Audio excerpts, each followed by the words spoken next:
When disaster strikes, the responsibility of ensuring safe and rapid mitigation of the incident falls upon one person, the incident commander. The incident commander must be able to think quickly, logically, and practically while addressing multiple issues at the same time. As the complexity of an incident increases, the proper delegation of duties is essential to ensuring that the incident progresses efficiently.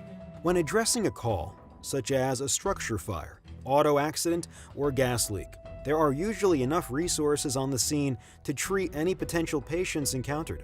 The incident becomes a mass casualty when the number of patients overwhelm on-scene resources or exceeds 10 patients. When an MCI is declared, the incident commander's responsibilities significantly increase. An MCI is not a standalone event. Hazardous environments may be encountered, which will require the incident commander to simultaneously mitigate the hazards while overseeing the EMS branch.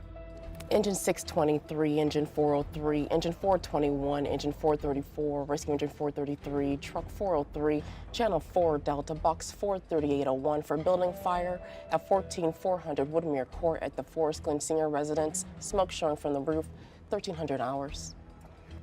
Battalion 1 from Engine 623. I'm on the scene of a 3-story assisted living facility. I have visualized all 4 sides and have fire showing from side Alpha on floor number 2. The building is currently being evacuated. Start me at RIT level 1. We have our own water and will be stretching 1 3/4 inches through the main entrance on side Alpha. Engine 623 from Battalion 443. I'm direct on your traffic. 3-story assisted living facility with fire showing from the 2nd floor on side Alpha. You have your own water and are stretching 1 3/4 inches through the front door on side Alpha. Break. Fairfax from Battalion 443. I'm on the scene establishing assisted living command. Passport drop-off will be at my buggy on side Alpha. Command from Medic 420. I'm on side Bravo. I have residents exiting the building, appear to have minor burns and smoke inhalation. I have approximately 20 patients. Medic 420, I'm direct on your traffic. Approximately 20 patients with burns and smoke inhalation. Break. Fairfax from command, dispatch me an MCI alarm on an alternate channel. Units arrived on scene of a building fire and encountered active fire and multiple patients. With both aspects of the incident needing to be managed simultaneously, the IC chose to create an EMS and a suppression branch. Based on the initial count of 20 patients, an MCI alarm is dispatched on a separate channel, compartmentalizing the communications within each branch. The first arriving battalion chief on the MCI alarm establishes the EMS branch and assumes the role of EMS branch director. The EMS branch director manages the transportation group and medical group supervisors and reports to the operations section chief, or in this scenario, to the incident commander. Medic 680 from EMS branch. You're the first arriving transport unit. Establish the transportation group and contact RHCC. You have approximately 20 patients. Stand by for a channel assignment. EMS branch from Medic 680. I'm direct on establishing the transportation group.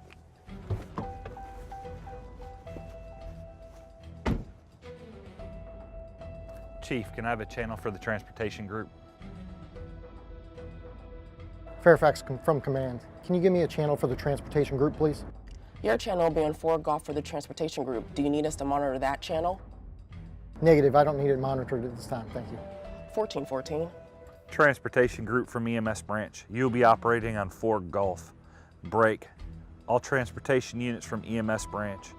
Switch your traffic to 4 Golf. EMS branch from Engine 415.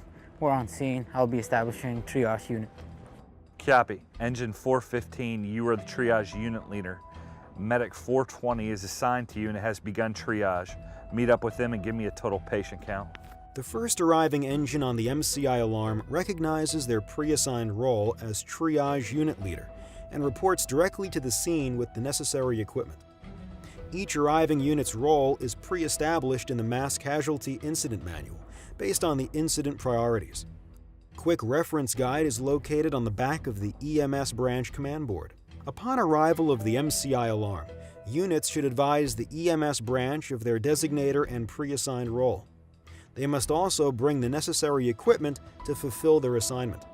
The first arriving EMS supervisor assumes the role of the Transportation Group Supervisor from the first arriving EMS unit. The crew will assume the roles of Medical Communications Coordinator and Transport Recorder, focusing on processing patients through the patient exit point, assigning hospital destinations, and tracking patients transported by fire and rescue personnel. The second EMS supervisor arrives on scene and establishes the role of the Medical Group Supervisor, and is then assigned a radio channel from the EMS Branch Director. The Medical Group Supervisor will provide oversight to the triage and treatment units. The 1st Battalion Chief on the MCI alarm is pre-designated as the EMS Branch Director and should ensure the roles of Transportation Group Supervisor and Medical Group Supervisor are filled. Promptly assigning these command roles ensures rapid transport of critically injured patients from the scene. The EMS Branch Director assigned additional radio channels for the 2 groups under his command to ease communications within each group and facilitate the overall objective of the MCI manual: get the red out. The EMS Branch Director used the EMS Branch Command Board and Quick Reference Guide to assign critical roles and responsibilities to incoming units based on the priorities of an MCI.